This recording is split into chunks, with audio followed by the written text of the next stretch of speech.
Mitch Johnson, head football coach here at Northwood, and I have with me junior tight end and defensive end Gus Ritchie, offensive line and middle linebacker Mason Powell, quarterback and DB Carson Fortune, and Ryan Brinker, a senior O-line and middle linebacker. Coach, you into the position this year. What are your expectations? I think, if I'm not mistaken, Northwood won 4 games last year. What's your expectations? What are you working to improve that record this year? Our expectations is just to come out every game and be ready for our opponent and get all our guys give it all that they got. And at the end of the day, hopefully it goes our way and that we just play the way that we want to represent our community and our school.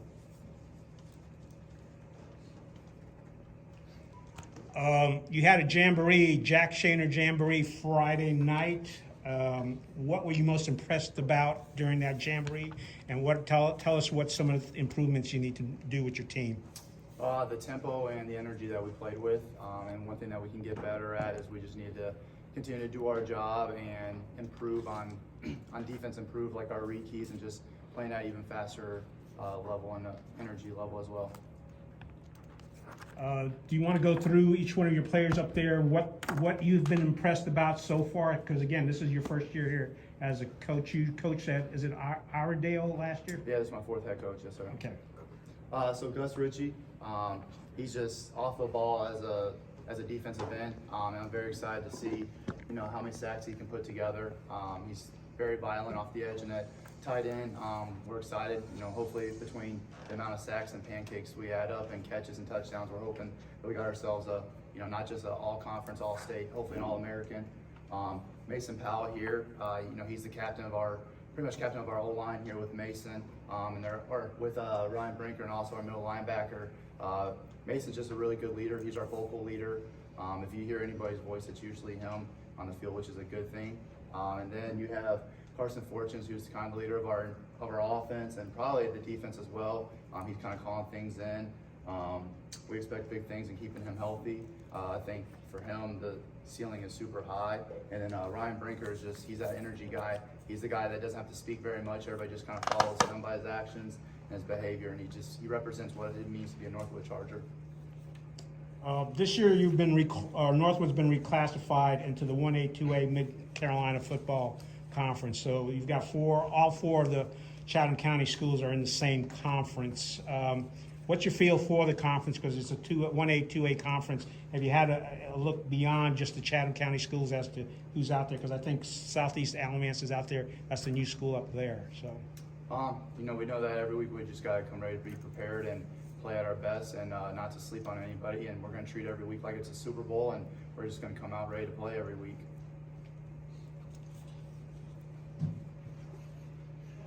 One question I do have is someone who has coached and played football and I guess in local high school associations. What's your take? What's your feel on the split conference? 1A, 2A. How does that affect you as a game planner, and how does it affect you even looking towards playoff runs? As a game planner, it doesn't really matter if we were playing 1A, 2A, 3A, 4A, which we get the chance to do. We're playing every classification. I think that it's good when it comes to teams aren't having to travel as much. Imagine if you think about Chatham Central and Northmore, if they didn't get to play in this conference, how far are they going to have to travel? And that's not fair to them. And so it's good for everybody to be able to play in this conference and to be able to play county rivals. It helps create a rivalry and it helps get you that chance to have bragging rights in the county. But at the end of the day, it's really good that they don't have to travel an hour and a half, 2 hours to go play a game. That's not fair to anybody. And then when it comes to the playoffs, it's very interesting because the winner of the Northmore Chatham Central game gets a number 1 seed in the 1A. 2A we'll be playing the rest of the conferences, but like I said, it gives everybody a chance to compete and within very local confines. So it should be fun. It's nice to have those bragging rights in the county, and and if you play your cards right, it helps you win a conference and all that good stuff. So it should be fun. I would say these questions for the players. Gene mentioned earlier about how all 4 of the high schools are in the same conference now. And before you play somebody out of conference, it's different. Now it's a conference game. These games matter. So what does it matter? What does it mean to you to be a high school in that same conference with all your 4 brothers here? Are you going to treat those games differently, or do they mean more now, or talk about actually being able to play these guys as a conference game now? I guess it does mean a little more. I mean, it's a conference game. You're going to take every conference game like it's, I mean, out of conference, you get your first 2 out of conference games. I mean, they're important, but once it's conference, I mean, that's when you really got to start stepping up. So now that these 4 teams, us 4, we're in the same conference, it's kind of like, yeah, it was a rivalry before because we played Chatham County, but now it's like, we got to step up. Question for Coach. Chatham Central coach mentioned that one of his goals over the next 5 years is to build a JV program. At the school board meeting yesterday, it looks like Seaforth's now the largest school in the county with 1,044. Jordan Matthews 893, Northwood 774, and Chatham Central's 350. What was it like getting together a JV team this year? My thing is, if building, they'll come. You treat the kids with respect and you love on them and you get them, to have pride in that program. You're going to be able to bring kids out the hallway and give them a chance, and that's how you create a family. So you build and they'll come, and that's how we've been doing it. I mean, I think last year they ended up with 30 and we're at 54. So I think we've done a good job, and it's our coaches, treat the kids as if they're their family. And you can ask these guys. We've built the program up like it's a brotherhood, and that's why we've been able to get some people back out there, and we're hoping to continue to grow it despite losing the amount of kids that we are out of the school. We're hoping to continue to build our program up to 60, 70 kids. So. Going back to JV, during the Jamboree on Friday, first 2 scrimmage sessions you had your varsity in there, 3rd session you brought into JV. Yes, sir. That doesn't usually happen in a Jamboree type of situation. What did you learn from that, and how did your JV team benefit from that?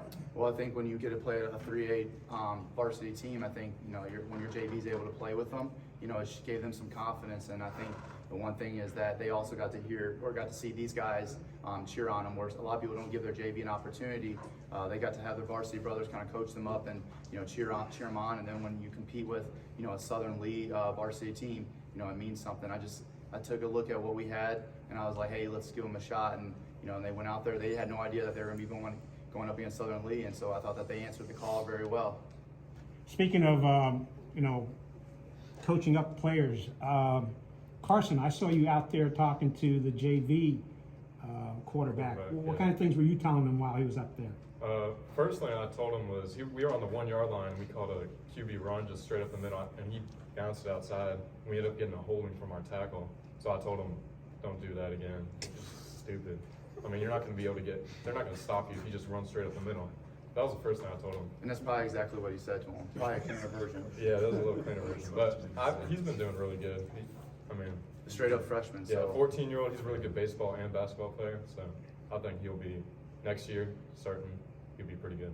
Yeah, speaking of baseball, Coach, you played baseball, and I think that used to be your favorite sport. How did you decide to convert to becoming a football coach? Baseball is boring year-round. Football is just, it's fun. I mean, there's so many things about building a program, and especially being down south, you get to have spring ball and the workout sessions where you're kind of limited when it comes to baseball, and then I was up north and you're limited to that. So just the strategy and being able to build something means a lot more.